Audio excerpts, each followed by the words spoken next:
এরে মুসলমান, কথাগুলো ভালো করে বুঝবেন। হযরতে আলকামা রাদিয়াল্লাহু তাআলা আনহু অনেক বুজুর্গ একজন ব্যক্তি ছিলেন। আল্লাহর রাসূলের দরবারে তার সময়টা কাটাইতেন, কিন্তু মৃত্যু শয্যায় জবানে কালিমা আসে না। এবারে তার মাকে পয়গম্বর ডাক দিয়ে বললেন, ও মা, বলো বলো, তোমার সন্তানের জবানের মধ্যে কালিমা আসতেছে না কেন? এবার মহিলা চোখের পানিগুলো ছাড়িয়া ছাড়িয়া কান্নাকাটি আরম্ভ করে দিয়েছেন। ইয়া রাসূলুল্লাহ, ইয়া হাবিবাল্লাহ, আমার সন্তানটাকে আমি মা অনেক কষ্ট করে লালিত পালিত করে বড় করলাম গো পয়গম্বর।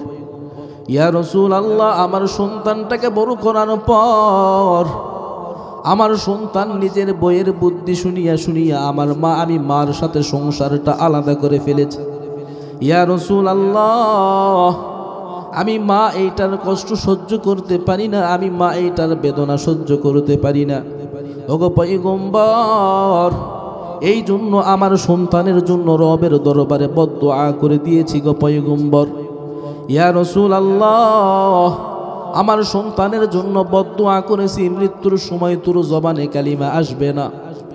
এবার পয়গম্বর তার মাকে ডাক দিয়ে বললেন, ও মা, তুমি যদি তোমার সন্তানকে মাফ না করো, আল্লাহ পাক রব্বুল আলামিন মাফ করবে না। এবার মহিলা চোখের পানিগুলো ছাড়িয়া ছাড়িয়া কান্নাকাটি আরম্ভ করে দিয়েছেন। মহিলা এবার পয়গম্বরকে ডাক দিয়ে বললেন, ইয়া রাসূলুল্লাহ, আমার সন্তানকে আমি মাফ করব না। পয়গম্বর সাহাবায়ে কেরামদেরকে আদেশ দিলেন, ও সাহাবায়ে কেরাম, যাও যাও, জলদি করিয়া চলিয়া যাও। তার মা যদি তাকে মাফ না করে, দুনিয়ার মধ্যেই তাকে আগুন জ্বালাইয়া তাকে হত্যা করিয়া ফেলিয়া দাও, কারণ জাহান্নামের আগুন বড় কঠিন। জাহান্নামের আগুন বান্দা আপনি আমি সহ্য করতে পারব না রে ভাই। এরে মুসলমান, দুনিয়ার আগুনের দিকে তাকাও, যেই আগুন হাতের মধ্যে লাগার সঙ্গে সঙ্গে হাতটা জ্বালিয়া পুড়িয়া ছারখার হয়ে যায়। কিতাবের মধ্যে পাওয়া যায় জাহান্নামের সব আগুন না, দুনিয়ার আগুনগুলি যদি সব এক জায়গার মধ্যে করিয়া জ্বালাইয়া দেওয়া হয়, তারপর জাহান্নামের এক কিঞ্চিত পরিমাণও আগুন হবে না। এরে মুসলমান, ওই জাহান্নামের আগুন আপনি আমি কেমনে সহ্য করব রে মুসলমান? এরে মুসলমান, এবার মহিলা ডাক দিয়ে বললেন, ইয়া রাসূলুল্লাহ, আমার সন্তানকে আমি মাফ করব না। পয়গম্বর যখন সাহাবায়ে কেরামদেরকে আদেশ দিলেন, ও সাহাবায়ে কেরাম, যাও যাও, লাকড়ি জোগাড় করিয়া দাও, আলকামাকে আগুন জ্বালাইয়া আলকামাকে আগুনের মধ্যে নিক্ষেপ করিয়া হত্যা করিয়া দাও। এবারে সাহাবায়ে কেরাম যখন নারকি জোগাড় করলেন, করার পরে যখন আগুন ধরিয়া দিলেন রে মুসলমান, এবার পয়গম্বরের সামনে মা চোখের পানিগুলো ছাড়িয়া ছাড়িয়া কান্নাকাটি আরম্ভ করে দিয়েছেন। এরে মুসলমান, আজকে আপনি আমি মাকে ভুলে গেছি রে মুসলমান। মা বাবা নিজের সন্তানকে কেমন ভালোবাসে। এরে মুসলমান, শত কষ্টের মধ্যেও যদি মাকে মা মা বলে ডাক দাও, দুনিয়ার কোনো মানুষ তোমাকে যদিও বা না দেখতে চাই, তোমাকে সমস্ত মানুষগুলি যদি ঘৃণা করে, আর মাকে যখন মা মা বলে ডাকবা, মা সঙ্গে সঙ্গে বুকের সঙ্গে জড়াইয়া কপালের মধ্যে চুমু খাবে। এরে মুসলমান, বহুদিন আগে একটা ঘটনা শুনেছি। একটা সন্তান মা বাবার সঙ্গে সম্পর্ক বিচ্ছিন্ন করিয়া শ্বশুর শাশুড়ির বাড়িতে থাকে, এবার ঘর জামাই থাকে শ্বশুর বাড়িতে থাকে। এরে মুসলমান, শ্বশুর বাড়িতে থাকিয়া থাকিয়া এই সন্তান প্রবাসের মধ্যে চলে যায় টাকা কামাই করার জন্য। প্রবাস জিন্দেগি কাটানোর জন্য যখন চলিয়া যায়, প্রবাসে যাওয়ার পরে ওই সন্তানের বিশাল বড় একটা অসুস্থতার মধ্যে পড়ে গিয়েছে।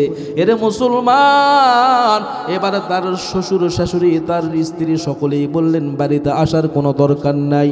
মা বাবার সঙ্গে সম্পর্ক রাখে না, কিন্তু মা বাবাকে হঠাৎ করে ফোন করে বলল, মা অমুক দিন আমি বাড়িতে যাইতেছি। এরে মুসলমান, এয়ারপোর্টে শ্বশুর শাশুড়ি যাই নাই, নিজের প্রাণ প্রিয় বিবি সেও যাই নাই, কিন্তু বৃদ্ধ মা বাবা এবার এয়ারপোর্টের মধ্যে চলে গেছে সন্তানটাকে নেওয়ার জন্য। এবার মায়ের চেহারার দিকে তাকাইয়া সন্তান অজর নয়নে চোখের পানিগুলো ছাড়িয়া ছাড়িয়া কান্না করতেছে। ও মা, তোমাকে মুখ দেখার মতো আমার কোনো ক্ষমতা নাই। তোমাদের সঙ্গে আমি যে পরিমাণ তোমাদের সঙ্গে খারাপ আচরণ করেছি গো মা। এবার সন্তানটিকে মা বুকের সঙ্গে জড়াইয়া চোখের পানিগুলো ছাড়িয়া ছাড়িয়া নিজের সন্তানটাকে ডাক দিয়ে বলে, এরে সন্তান, দুনিয়ার সমস্ত মানুষ তোকে দূর দূর করে তাড়াইয়া দিতে পারে, সমস্ত মানুষগুলি তোকে হটাইয়া দিতে পারে, আমি মা তোকে দূর দূর করে তাড়াইয়া দিতে পারবো না। এরে সন্তান, চল চল ঘরে চল। এবার মা সন্তানটিকে লইয়া ঘরের মধ্যে চলে আসছে। সন্তান রাত্রবেলার মধ্যে ঘুমায়া যায়। এবার সন্তান মাকে ডাক দিয়ে বললেন, ও মা, ও মা, এই শ্বাসা রোগ তোমাদেরও হয়ে যাবে, একসঙ্গে থাকার কোনো দরকার নাই। এবার লক্ষ্য করে তাকাইয়া দেখেন সন্তান রাত্রবেলার মধ্যে যখন সন্তান ঘুমাইয়া যায়, পায়ের কাছে একজন মানুষ গুনগুন করে কান্নাকাটি করে, চোখের পানিগুলো ছাড়িয়া ছাড়িয়া রবের দরবারে দুইটা হাত তুলে কান্নাকাটি করে। গভীর রজনীর মধ্যে সন্তানের যখন ঘুম ভেঙে যায়, চোখের পানি যখন সন্তানের পায়ের মধ্যে পড়ছে, সঙ্গে সঙ্গে সন্তানের ঘুম ভেঙে গেছে। এবার সন্তান লক্ষ্য করে তাকাইয়া দেখতেছেন রে, মা গভীর রজনীতে আঁচলটা বিছাইয়া রবের কাছে চোখের পানিগুলো ছাড়িয়া ছাড়িয়া কান্নাকাটি করতেছে। আল্লাহ তাআলাকে ডাক দিয়ে বলেন, ও দয়ার মালিক, আমার সন্তানের জীবনটা ভিক্ষা দাও। আমি মা বেঁচে আছি, আমার সন্তান যদি বেঁচে না থাকে আমি মা সহ্য করতে পারবো না। আয় আল্লাহ, আমার সন্তানটাকে তুমি ফিরাইয়া দাও। এবার সন্তান ঘুম ভাঙ্গিয়া মার পাহা দুইটা জড়াইয়া চোখের পানিগুলো ছাড়িয়া ছাড়িয়া কান্নাকাটি আরম্ভ করে দিছে। ও মা, দীর্ঘদিন তোমাদের সঙ্গে ভালো আচরণ করি নাই, তোমাদের সঙ্গে খারাপ আচরণ করিয়া করিয়া তোমাদেরকে কষ্ট দিয়েছি। ও মা, বিবির পাল্লাই পড়িয়া মা ছাড়লাম, বাবা ছাড়লাম, কিন্তু বিবির কাছেও তো আমার শেষ ঠিকানা হলো না। ও মা, খোদার কসম করে বলে যাই, দুনিয়াতে যতদিন বাঁচব, দুনিয়াতে যতদিন থাকব, ও মা তোমার কাছে মাপ চাই, রবের কাছে ক্ষমা চাই। আল্লাহ পাক রব্বুল আলামিন যেন আমাকে মাফ করিয়া দেয়। ও মা, তোমাদের সঙ্গে আর কোনোদিন খারাপ আচরণ করব না। এরে মুসলমান, এই ময়দানের মধ্যে কতগুলো মানুষ বসেছেন, আজকে আপনি আমার মার সঙ্গে আপনি আমার ভালো সম্পর্ক নাই। নিজের বিবির বুদ্ধি শুনিয়া শুনিয়া, নিজের বিবির কুমন্ত্রণা শুনিয়া শুনিয়া নিজের কলিজার টুকরা মাকে আমি ভুলে গেছি। এ সন্তান নিজের মায়ের মুখের মধ্যে এক মুঠো খাবার উঠাইয়া দেই না। এরে সন্তান, মা বাবা তোমার জন্য জান্নাত, মা বাবা তোমার জন্য জাহান্নাম। মা বাবা নিজের জীবনটা দিয়ে সন্তানকে বাঁচাইতে চায়।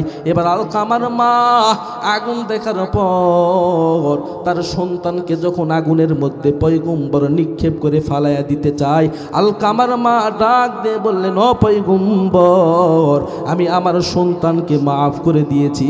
কিতাবের মধ্যে পাওয়া যায় আলকামার মা মাফ করে দেওয়ার কথা বলতে দেরি হয়, আলকামার জবানে কালিমা পড়তে মৃত্যুর কোলে ঢলে পড়তে দেরি করে না। বলুন সুবহানাল্লাহ।